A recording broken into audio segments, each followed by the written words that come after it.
Good evening and welcome to the WDSU Hot Seat. I'm Morgan Lentis. We are continuing to follow big topics at the state capitol as the legislative session continues in Baton Rouge. And a big talker this go around, the pay for state lawmakers in the House and the Senate.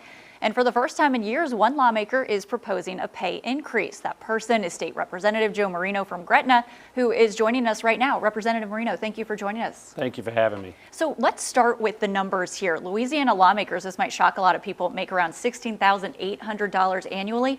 You would like to bump that up to around $60,000. Why? Well, thank you. So the legislature hasn't changed their salary since 1980. So for 43 consecutive years, we've had the exact same salary. The legislature has raised many other positions, and a lot of other positions have gone up with cost of living. And what I'm doing is basically applying a cost of living factor to a 1980 salary to bring it up to a current level today for the job. And opponents point out that lawmakers work part-time, they can have other jobs. Maybe this is too much. Why did you fall on that 60,000? You kind of explained that a moment ago. Right. So, well, how I got to the number was just using the consumer price index that you can get on the Bureau of Labor website. You put in the date, 1980, January, 16,800, and what is the equivalent in today's dollars? So it was 16.8 back when it was a part-time job. And so if you, just the cost of living inflation brings it to 64,600. And what I'm trying to do is just make the salary commensurate with what we do.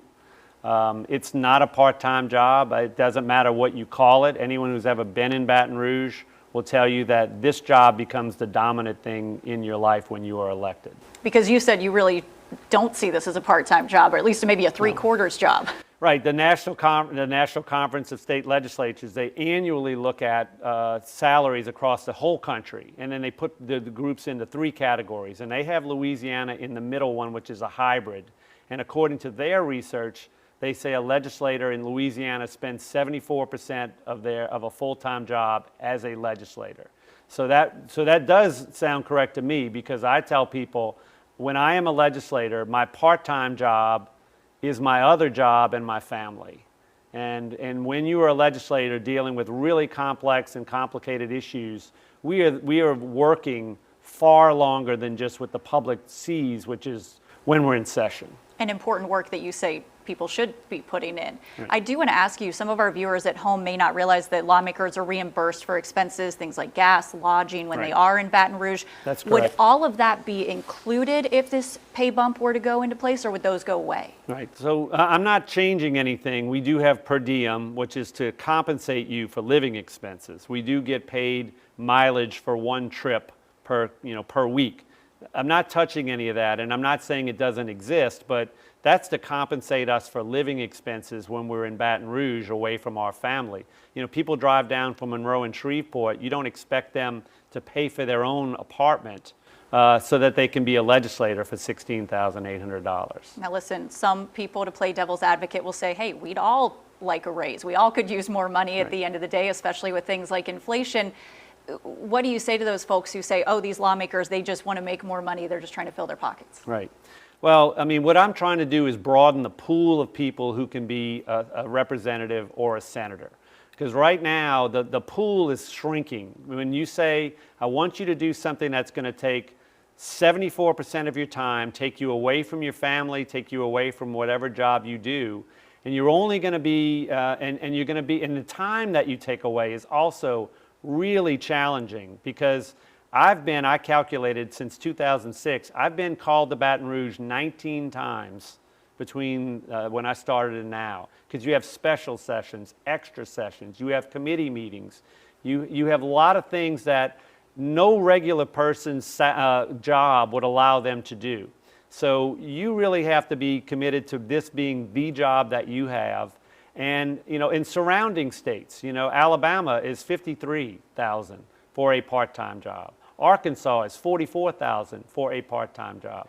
But again, I want to make sure that our legislature doesn't shrink down to wealthy or retired people only that can afford to have the job. Because as you point out, that's not representative of the state that we live in. It's absolutely not. I mean, when we're getting to the point where if you are in middle or lower class, you cannot possibly afford to be a state rep.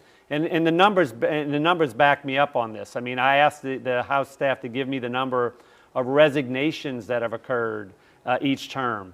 Last term, 23 was the number of resignations during term. And that's not counting the people who have really good intentions. They want to serve. They want to try to make it work. They go to Baton Rouge and then they say, I cannot continue. This is not sustainable. I can't work. I can't do anything else but this.